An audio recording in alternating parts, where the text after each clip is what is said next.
Hello everyone, in the video of today I'm going to be talking about resolution, encoders, and frame rates of the Cam E-2. My name is David Guerrero and welcome back to another video here on Many Ways Films.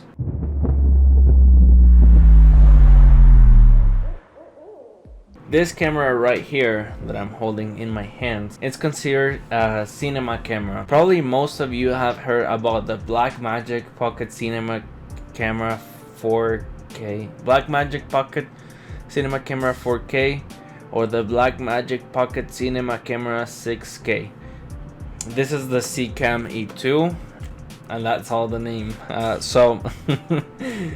Blackmagic, it's a great camera. I know people that has that camera and they tell me that it's really good for what they do, and I think that's true. And I also think that the Cam E-2, it's perfect for the things that I do, or the things that I like, or that I want to do. I'm not gonna go in depth talking about many other things. I have other videos where I compare the Cam quality 4K between the Nikon C6, which I'm recording right here, or I have a video where I put this camera all together from what this camera originally is. But in the video of today, I want to go a little bit more specific on these different options that you have on this camera. The Cam E-2 has many different resolutions, starting of course from 1920 by 1080 to Cinema 4K low noise, and then you have other options as 4K low noise, Cinema 4K, Cinema 4K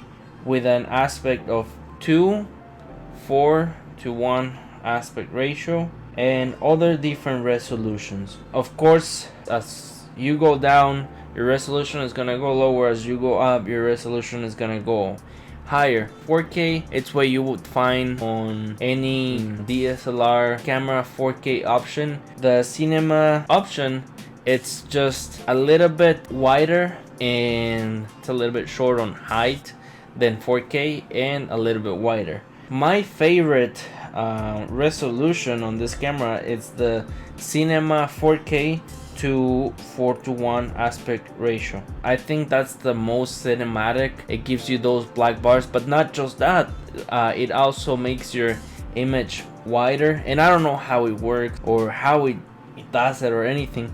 I just know that you have more image on the edges, but you have less image on top and bottom. This is my favorite one.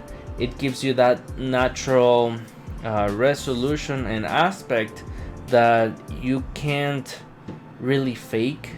I mean, you can fake it, you can add those black bars in your timeline, but once you export the video and upload it to YouTube or Facebook or anything like that, it's not gonna give you that cinema theater option.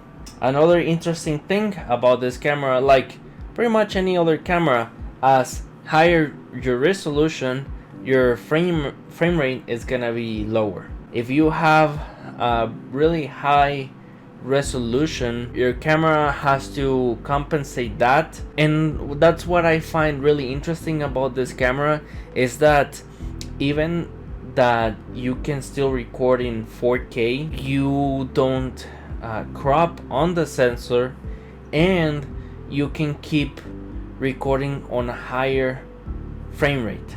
The only problem that I find with the Cam E-2, and this is the biggest problem I'm gonna say, is that the encoder that you're gonna find using the most is H.265, which is not my favorite. It's a little bit slow on my timeline. It's just not the best, but that's the biggest problem on the Cam. Like I was saying, you can record Cinema 4K up to 120 frames per second, but if you go to 4K to 4:1 aspect ratio, you can go up to 160 frames per second. My favorite encoder option, it's ProRes 4:2 high quality. That's just the less compressed file. It gives you more quality and detail. And just to finish the video, I'm gonna say I've used this camera on different areas. I don't think anyone wanting to have a professional camera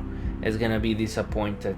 Let me know if you have any questions, if you want to know anything more on detail in the camera. I hope you guys like this video. Don't forget to check my other videos that I have here on the channel.